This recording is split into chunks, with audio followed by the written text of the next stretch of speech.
And now on to our second pre-calculus lecture of the no school week with coronavirus.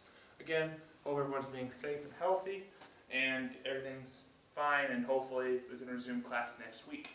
That being said, we got some stuff we got to get through. So, pre-calculus. Today we're going to do 10-5, which is all about the binomial theorem, and it starts on page 628 along with your textbooks. So the first thing with the binomial theorem is we need to talk about what's called Pascal's triangle. So, Pascal's triangle. Pascal's triangle is a very interesting concept. Well, it may not be the binomial theorem directly, it helps lead into explaining how the binomial theorem works. So with this and another concept, we can really get into what the binomial theorem is and how it functions. So, Pascal's triangle starts with this idea that I have a quantity, let's say a plus b, and I have that quantity to the 0th power. Okay. Well, anything to the 0th power, no matter what's in there, is 1. I will have 1 a to the power of 0 and 1 b to the power of 0, again being 1. All those would just be one thing. Now, if I were to have a plus b to the power of 1, well, I would have 1a to the power of 1, and I'd also have 1b to the power of 1. Now, I'm going to do something a little goofy. It's not going to make sense right here, but hopefully throughout the structure, you can see it build and make sense later. A to the power of 1, I could also tack on a b to the power of 0. Again, b to the power of 0, or anything to the power of 0 we discussed, is 1. That's just algebra. So this first layer I have 1 times 1 times 1.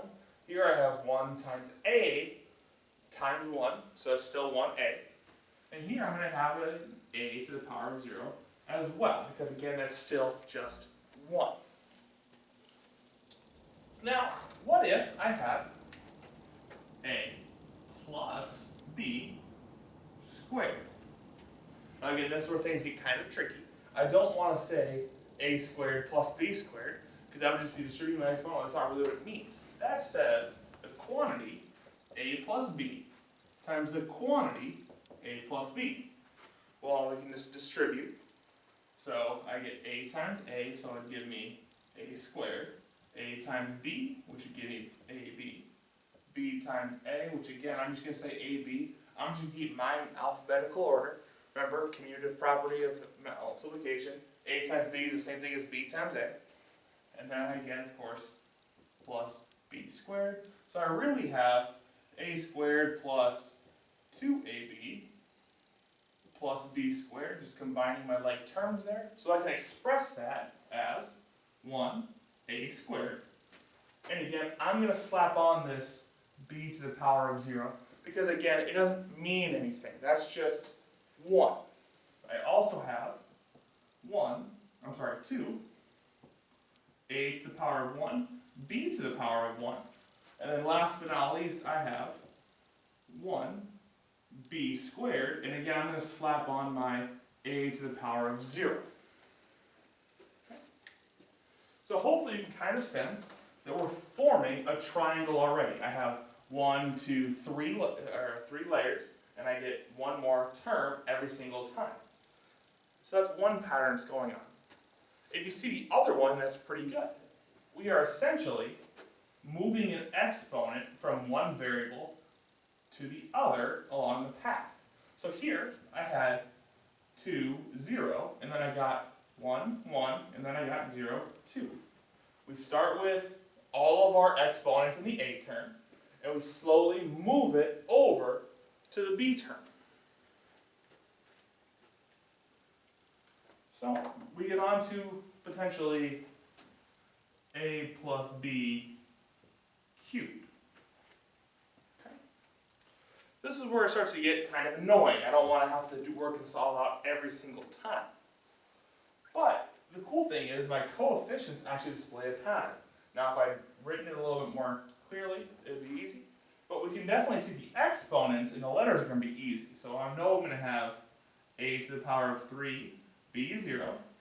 I'm going to have a squared b1. I'm going to have a1, b squared. And then of course I'm going to have a0, b cubed. All I'm doing is, again, I start with the maximum I can have for my variables in my first column, and I just slowly move one over. In fact, the cool thing is, this exponent will tell me how many terms I have. So my terms will equal my exponent, or my power, plus 1. So here I had 0 as my term, or as my power, plus 1 gives me 1 term. 1 exponent plus 1 gives me 2 terms. Now, going on to the coefficients, it's actually quite an interesting pattern that I'm going to move down here for. So the pattern starts as 1 at the top, as we see with this 1 in red, and then we get the 1 in the blues on the outsides. And then here there's black layers where the pattern starts to really develop. I get 1, 2, 1 as my coefficients. So I'm just call this my coefficient triangle. Okay. So the coefficient triangle works like this. If I am a new branch on the sides, I just get 1.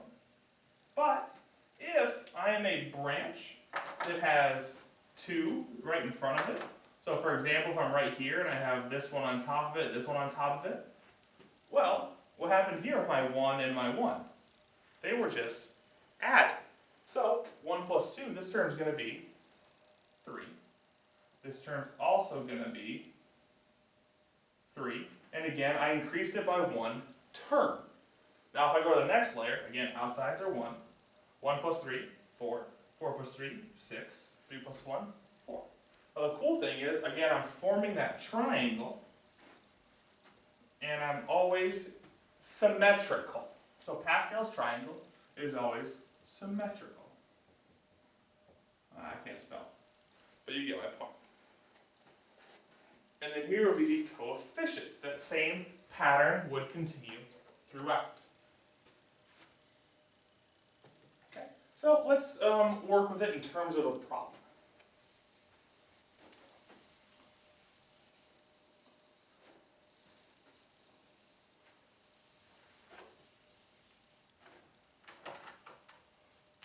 Example 1, expand a sum. So let's say we have the expression a plus b to the power of 7. Okay, so again, I could, in theory, brute force it. I could do a plus b times a plus b times a plus b times a plus b, and etc. until I had 7, 1, 2, 3, 4, 5, 6, 7. I could do all that, and it would be very messy and take a very long time. Or I could apply this process of Pascal's triangle. Well, again, 7 terms, so I need to go to a branch that I have 8 for my coefficients, because again, I'm just going to have 1 more. So I get 1 because my 0 layer, 1, 1. 1, 2, 1, because 1 plus 1. 1, 1, 1. 1 plus 2 is 3. 1 plus 2 is 3. Then, of course, 1, 4, 6, 4, 1. 1, 2, 3, 4, 5. I don't have enough terms yet, so I need to go on. 1, 1. 1 plus 4 is 5. 4 plus 6 is 10. 6 plus 4 is 10. 4 plus 1 is 5. 1, 2, 3, 4, 5, 6. So I need to go 2 more layers. So I get 1, 6, 15, 20, 15, 6, 1, and then 1, 7, 21, 35, 35, 21, 7, 1. 1, 2, 3, 4, 5, 6, 7, 8 terms. So that's where I can stop. Those are my, again, coefficients.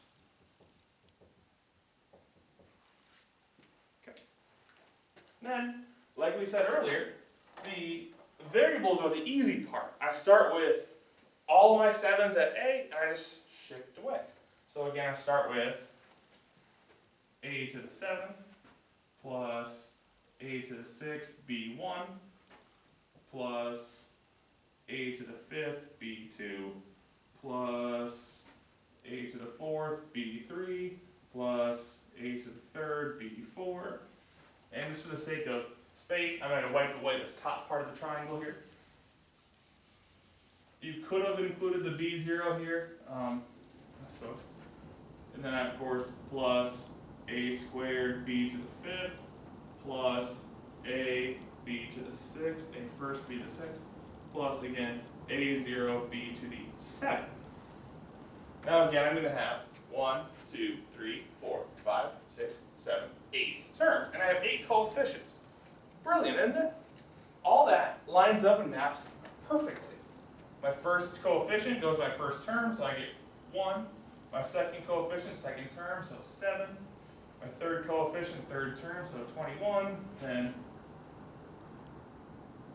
35. Then 35. Then 21. Then 7. Then 1. So my answer would be, so a plus b to the power of 7 is actually 1a to the 7th plus 7a to the 6th, b1, plus 21a to the 5th, b squared, plus 35a quartic, b cubed, plus 35a cubed, b to the 4th, plus 21a squared, b to the 5th, plus 7a, b to the 6th, plus 1a0, b to the 7th. So, instead of multiplying all that out and taking over loads and loads and loads of paper, we can just do that.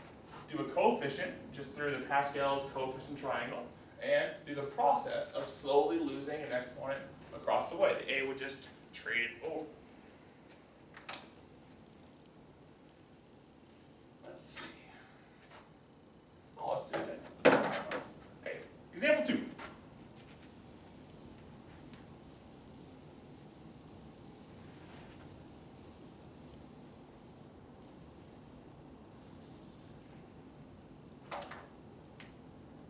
Expand a difference. So expanding a sum means they're obviously with a plus b. Expanding a difference means I'm subtracting. Now it may seem different. So let's say we have x minus 4y to the fifth. Now it may seem different, but it's actually not. First of all, my a term, my first term is just going to be x. And my b term in this case is going to be not just 4y, it's actually a negative 4y. Because we always assume multiplication, so that the second term is actually negative 4y. Okay. Now, all I gotta do is my coefficients and then my other thing. So coefficients, I have a power of 5, so I need 6 terms. Let's see, 1, 1, 1, 1, 2, 1, 1, 3, 3, 1, 1, 4, 6, 4, 1, 5, I need one more, 1, 5, 10, 10, 5, 1. Okay, so I don't need to go any further than that. In fact, I might just keep that up there a little bit, just getting repetitive doing it already. Okay, so let's see. Shoot. Now, again, we need a to the fifth, b to the 0, plus a1, b to the fourth, plus a squared, b cubed, plus a cubed, b squared, plus, gosh, I need to find better placements. I'm going to move this here. A to the fifth, plus a b to the fourth, plus a squared, b cubed, plus a cubed, b squared, plus a squared, b cubed, plus ab4, plus b to the fifth. Again, not much better, but I'll pretend. Now the only difference is, earlier our a and b's were just that. They were just a and they were just b. So here we have to do a little bit of trickery. Because my a and b's, or more specifically my b isn't just stable, it's going to get b to the fourth, b to the, oof, I put that in the wrong spot, didn't I? Let's see. What did I do? Okay, so this is a to the fourth, b1. This should be a cubed, b squared. Let's see. 1, 2, 3, 4, 5, 6, 7. We have an extra term. That's what happened. Okay, my fault. So I get a cubed, b squared, obviously a squared b cubed, then of course a b to the fourth, then b to the fifth. Okay. This one, like I said, has an extra step. Because b isn't just a variable, I can't just leave it to a power, I have to do some algebra with it. So it's going to get, let's see, well b is just that, but b squared would be negative 4y times negative 4y. So b squared is actually 16y squared. Excuse me. B cubed would be that times another negative 4y. So 16 times negative 4, which would give me negative 64, and y times another y would be y cubed, and b to the fourth, again following the same logic, 64 times 4, 256. So 256 y to the fourth, and then of course 256 times 4. 22, 8, 9, 10. So 1024, but again that would be negative. Negative 1024y to the fifth. Okay, so what does that mean for our other things? Well, I'll show you. Again, my first coefficient is going to be 1. So 1a to the fifth. Well, that one's easy. 1x to the fifth. Plus, again, 5 is my next coefficient. So 5x to the fourth, b. So I get negative 4y. Okay. I'm gonna do that multiplication here on the next step here.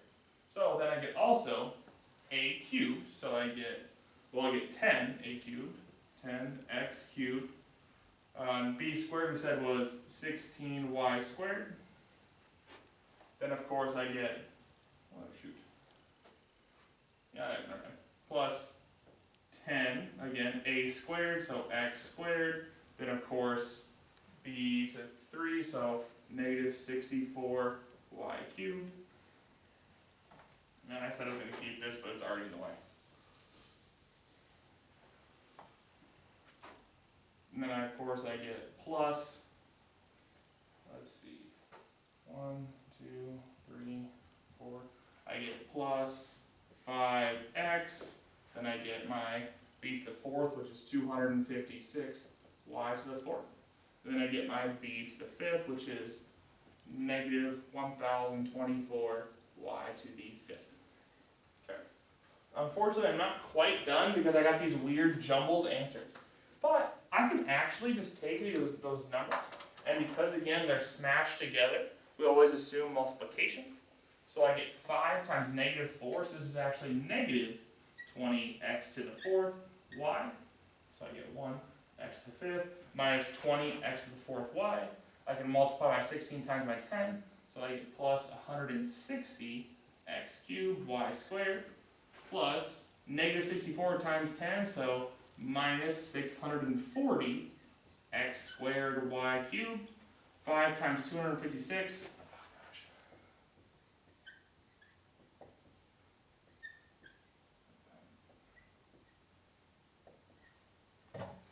1280 x y to the fourth minus 1204 y to the, 1024 y to the fifth. I don't know if I said that wrong the entire time. I apologize. But that there would be my final answer. This expression here in red.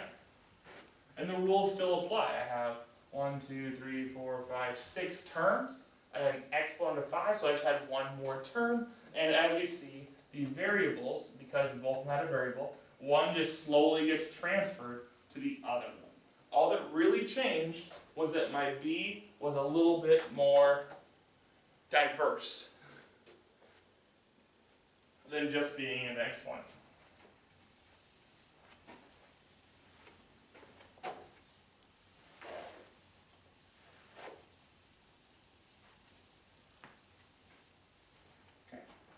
Next thing we're going to talk about is just a standard formula for the coefficients. don't want to stand and do the triangle where you go 1, 1, 1, 1, 2, 1, 1, 3, 3, 1, etc. This is what you could do instead. So, the formula, again, where I want you to consider that n is the power, and r is equal to the number of terms minus 1. Okay, so I get a n minus r times b to the r is the same thing as a combination, have n to r, where equals n factorial. Again, factorial, for those who don't remember, let's say I have 5 factorial, that equals 5 times 4 times 3 times 2 times 1 over n minus r factorial, r factorial. So, those of you from 2 years ago probably remember this as the combination equation, and it actually holds up the same way. So, let's do a problem with it. So, we could just do the same thing of that a plus b to the power of 7. So that's the question we're going to do. I'm actually going to rewrite that. So I have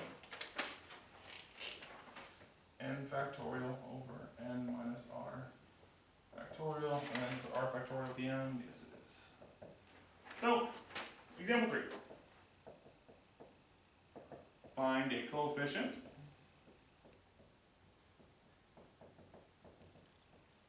So we would use this if we just wanted to find one specific term. So again, you could use the triangle if you really wanted to and bust out and find the right spot. This is just an alternate way of doing it. So again, let's say we had a plus b to the power of 7, and we were trying to find the coefficient of the 5th term. Okay, the 5th term.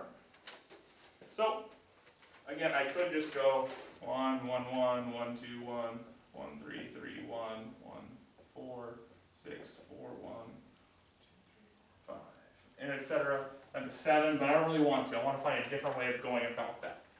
So, in this case, my n is 7. As we said, that's our exponent. Our r is whatever term we're trying to find, minus 1, so I get 5 minus 1, so r is actually going to be 4 in this case, and I can just apply that formula of n factorial over n minus r factorial r factorial. Okay. So my n factorial I get on top is 7 factorial. 7 minus 4 gives me 3 factorial, and then r factorial would just be 4 factorial. Okay. So remember back in when we did geometry, we found a way to, we could type all this right in the calculator, there's nothing wrong with that. But we could actually use some algebra to kind of simplify things out a little bit for us. So again, if 7 factorial is really just 7 times 6 times 5 times 4, etc., and I'm over 3 factorial and 4 factorial, what's to say that I can't just go to this the rest of the way for the 4 and just cross it off with down here? So all I'm left with is 7 times 6 times 5. Well, 5 times 6 is 30, times 7 would be, what, 350? Over 3 times 2, which would be 6, times 1, which would again be 6. So 350 divided by 6. That's not going to come out evenly, is it? Oh, mate. No, it won't. Shoot.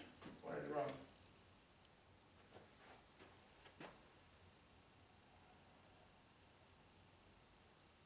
Times 30. Oh, it's not 350. 30 times 7 is just going to be 210. Yeah, 210. 210. So again, I would get 210 divided by 6. So I would go in 3. That would give me 18, 35. Which, as you remember, we had 35 as our coefficient for one of those other ones. And again, 5th term. So I know that my first term is going to be a to the 7, b0.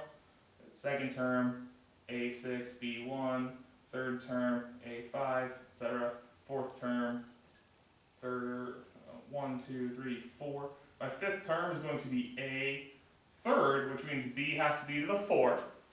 And I get 35 with my coefficient. So my fifth term would be 35 A cubed B to the 4. So again, that just lets us skip right to the end of just that term. Again, the triangle with the coefficients will work just fine in every other situation.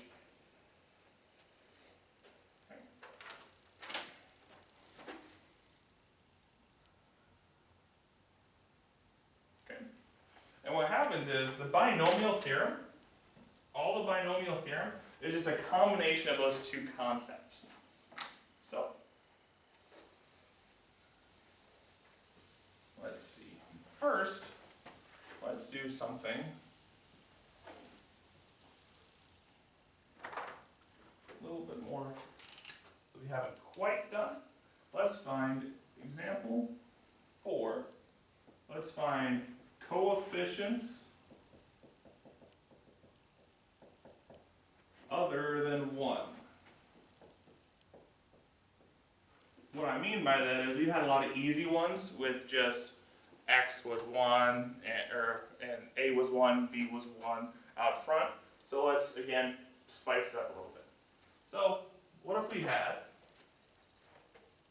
find the x to the 7 y squared term of 4x minus 3y to the 9th. Okay, so again, this one's going to be a little messy. But there's nothing wrong with that. Now, earlier I needed to figure out which term it is, so I can figure out my r. My n is naturally going to be 9. But my r is going to be term number minus 1. Now, I need to figure out what term number I have. So again, x to the 9, x to the 8, y1, x to the 7th, y2. Clearly my term is number 3. So my r is going to be 3 minus 1, so 2. So again, n factorial over n minus r factorial, r factorial. So I get 9 factorial, or 9 minus 2, so 7 factorial, 2 factorial. Same process, I can take this idea that 9 factorial is still 9 times 8 times 7 factorial over 7 factorial, 2 factorial. The reason I'm stopping at 7 factorial is because that's the biggest one down in the denominator for me to simplify out. Okay. So I cross off 7 factorial, and 7 factorial here, I get 9 times 8, which is 72, over 2. So 72 divided by 2 would be 36. So my coefficient normally would be 36. However, my terms aren't as cut dry as that. If I just had x plus y, they would be. So I need to hold on to this 36 for now. I also need to look at, see that I have my x term, my first term, to the power of 7. So I have to do 4x to the power of 7. So I get 4 to the power of 7, which I'm going to grab a quick calculator here. I don't want to mess that one up. Okay, so 4 to the power of 7 is actually 16,384. And x to the power of 7 is obviously x to the power of 7. So I'm going to get 36 as my coefficient, and I'm going to get that as my x term, 16,384 x to the 7. And I also have to do my y squared part. So I get my negative 3 y squared. So I would get 9y squared. And with all those numbers, I can just multiply them all together. So times 9 times 36. So I get 530,8416. So let's see, that is 5,308,416 x to the 7 y squared. So that would be my answer for my x to to the 7y squared term of the expression 4x negative 3 or minus 3y to the power of 9. And